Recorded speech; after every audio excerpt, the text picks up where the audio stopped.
Hey, welcome everybody to our YouTube channel. I'm Andrew. And I'm Madeline.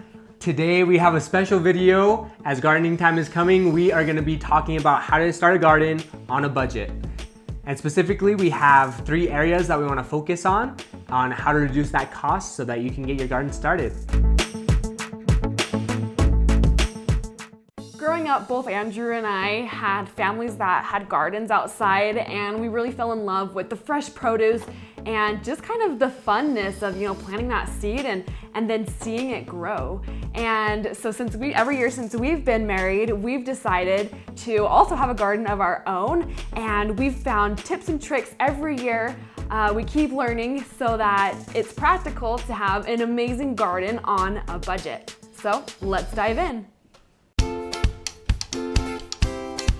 The first area that we can reduce cost in is seeds and where to buy them. We have a hidden gem and it's called the dollar store. So the Dollar Tree has seeds around January that are 4 packets for $1. So we've been able to pick up quite a bit for 25 cents per packet. Yeah, and so something with the dollar store seeds is they actually are pretty good quality. You might think, oh, because the dollar store, are they gonna work? They absolutely do. These seeds that we already have started were all bought from the dollar store, and they don't come with a ton in the packet, but that's okay because with some plants, you wanna buy the seeds every year. The second place where you can get seeds are community events. So Madeline just last week went to our library and they were giving out lots of seeds. These are big packets. And so we got all these seeds for free. It's pretty incredible. Yeah, super fun. So just keep your ears and eyes open for events that are going on. It's fun to learn new things from classes anyways that are free going on, and you never know what fun free things you might get, like purple carrots or dark galaxy tomatoes. Yeah. So the second area to help in reducing cost and doing a garden on a budget is the soil. Now the soil is one of those areas that if you're going to spend money, you might want to, especially at first, to get your garden going well. And this is because the soil is where the nutrients are that are critical to proper plant growth and making a really good, strong garden. I think we've been able to see a huge difference between my parents' garden versus our garden.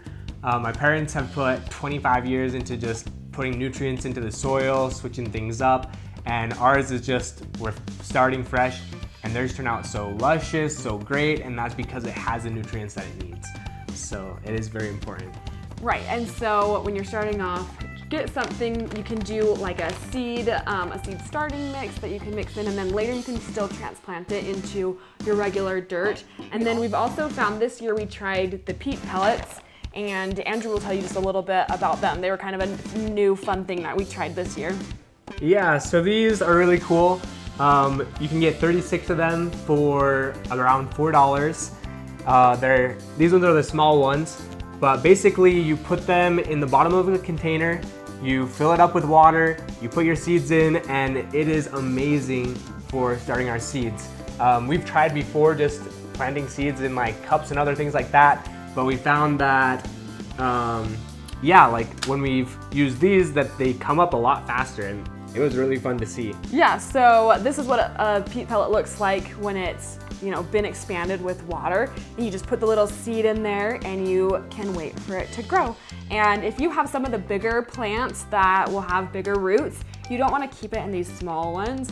What you can do, and what we've tried, is we started our seeds in these little ones and then we've transplanted them into something a little bit bigger just to let those roots grow out and bigger. Now the third area in order to reduce cost is going to be containers. So as you can see over here, we have a lot of different types of containers. We have egg cartons, we have hummus containers, to-go boxes, yogurt cups, like anything you can find, you can pretty much use to grow plants. It's pretty awesome.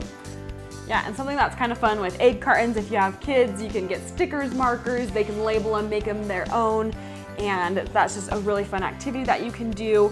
Also, if you've bought in plants that have been started in the past from like nurseries or whatever, you can just save those containers, don't throw them away, just save them for the next year and transplant them. We also have This is just a little muffin tin because we poked some little holes in the bottom of these ones. And so it just helps keep everything cleaner indoors as you are starting your seeds. So, just an overview of everything.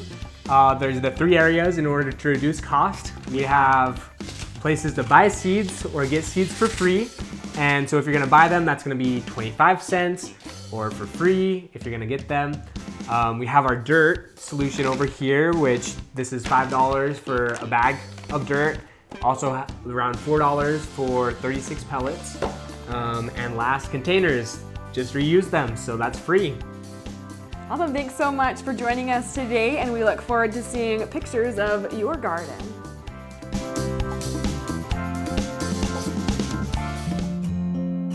So doing gardening can really be a lot of fun, and especially if you involve your kids in the gardening. One tip that we have for you guys for getting kids involved is assigning a kid a plant to take care of. So this can start at the seeds, it can start when you put them in the garden, but now it gives the kid a sense of ownership to water the plant, to weed around it, and then as fruit starts to come, it's really exciting for the kid to be able to go out and pick that fruit and see what they've been able to do. When I was young, my parents did this with us, and it was such a fun way to get all of me and my siblings involved. I chose to do bell peppers, and it's just so fun to be able to plant it and make sure I was taking care of it and picking the peppers when they came. And you know, it's so good to get every single kid involved. If you have one kid that you think might not want to get do as much, or they might forget, you can just put it in a spot where the sprinklers will hit it so that it's still being watered and they can still make sure that they are picking the fruit from it. But of course, it's just so much fun to be able to get everyone just that ownership. So thanks so much for watching this video. Don't forget to like and subscribe to us so we can keep putting out more amazing videos for you to watch.